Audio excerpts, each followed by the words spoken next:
This is part 4 of the Serialized Content Framework from Caspian Studios. In this part, we're going to be talking about where does serialized content fit in your go-to-market. So, of course, every single thing that we're trying to do in B2B marketing is to drive pipeline. That is marketing's job. We want to drive pipeline to help close and win deals. And if serialized content is not nested right in your go-to-market, then it's never going to get approved and it's never going to get any results, and it's never going to get the support and the effort that it needs. So we need to make sure that this fits right into our go-to-market strategy. So how does it do that? First off, if you're creating serialized content, for example, a video podcast, it is something that is an always-on brand gen strategy. So this is that 24/7, 365 type of content. You keep publishing it. Let's say you have a weekly show. You do 50 episodes over the course of a year. And every single week, a new episode comes out. This is something that is a consistent, repeatable process to drive brand gen. And we'll get into what brand gen is here in a second. But it is something that is constantly coming out. It is constantly fresh, but it also is evergreen. Someone could find those episodes after 3 months, 5 months, 6 months, a year later, and most of the time they're still good and still fresh, unless there's something extremely timely about that piece of content. And it's really important because that backlog of content is very valuable. You can cut it up in multiple ways. You can use derivative content. You can do all sorts of things with that. But the most important thing is that it's always on, and it is a channel that is going to continue to produce over time. And what that means to continue to produce is this brand gen effect. So this impacts various parts of the funnel. So it impacts top of funnel as people, see this being posted all over, social media or LinkedIn or wherever. They see that this is happening. They see that, oh, my friend is on this podcast. I didn't know that they knew the company.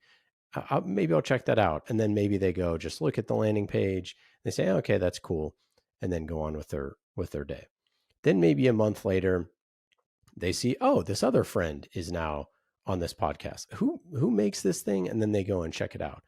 Then maybe they say, oh, actually, I haven't caught up with them in a while. I should reach out to them. Hey, how are you doing? Tell me about that podcast that you were on. So there's this top of the funnel motion with that part of the awareness play, that it's very much at the top of the funnel to figure out, what is this content? Is it something that I could be interested in? And who is the company making this? Then one level below that, you have once they become an actual listener and they say, hey, I would love to see what Jane is up to. And I didn't know she was going to be sharing her marketing strategy on this podcast. So I'll listen to this episode with Jane. They listen to one of the episodes of the podcast. They learn a bunch of stuff that Jane was saying. They say, hey, you know what? I'm going to subscribe to this. And then every now and then they see an episode that tickles their fancy, and then they go and listen to that episode. Do they listen to every single one? Probably not. Most of us don't listen to every single episode of our favorite shows, but they check in with it every now and then. Now, at this point, they have, I would say, a middle funnel in terms of understanding of your products and services. They've listened to a handful of your episodes. They spend, let's say, if they listen to 5 or 6 episodes, like 3 to 4 hours with content that you've been creating. Also, presumably, you're targeting them through other ways as well. So they're maybe being invited to your events, or you're following them around the internet with different types of ads because they've clicked on some of the ads for your podcast. And so there's another approach into your go-to-market stack here. The other thing that is really important is that if they've listened to your podcast, let's just say 5 or 6 times over the course of the year, before they talk to sales, when they are ready to buy, they already know of your company. They already know of your product positioning. They already know, because they've been listening to the ads that you have in that show over the course of the year, or listening to one of your executives talk about it, for 4 or 5 hours. They already know all of that stuff. And so it accelerates, that awareness piece there. So that's all top of the funnel stuff. Another way this fits into your go-to-market is that you're creating multi-channel, multi-format content for places like social. And LinkedIn, as we know, is an incredible tool, but it's also incredibly expensive. So if you're doing organic impressions on social video, for example, over and over and over again on LinkedIn, that those impressions are extremely expensive if you were to just buy them. And it's something that can accelerate some of the LinkedIn things that you're already doing. Another way that this fits into your marketing strategy is that it is a much more tactical approach to developing relationships with prospects and customers.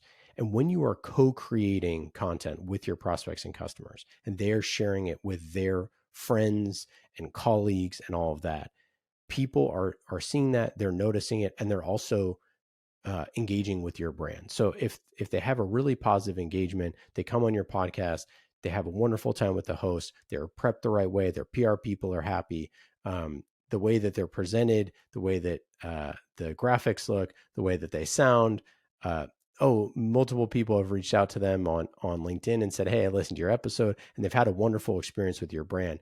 That is an extension of your brand, your way that you are marketing, the way that you sell, the way that that deal comes about. All of that is part of building a great customer experience, and creating content, co-creating content with them is part of that brand experience. And it's really important to get this stuff right, because the last thing you want to do is have the opposite thing happen, which is have a terrible experience when they are co-creating with you.